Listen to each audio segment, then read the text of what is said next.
Ladies and gentlemen, pinapakilala ko ang isang babaeng magandang bumihag sa puso ni Leon.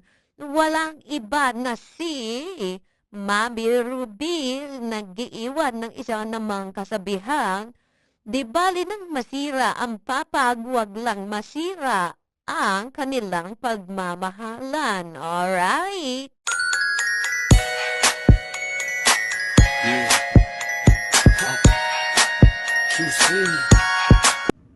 Ayan, pinapakilala ko naman ng isang lalaking pumihak sa puso ni Mami Ruby. Walang iba na si Leon. Leon na nag-iiwan ng isang kasabihang, kay Ruby lang kakalampag, hindi sa ibang papag.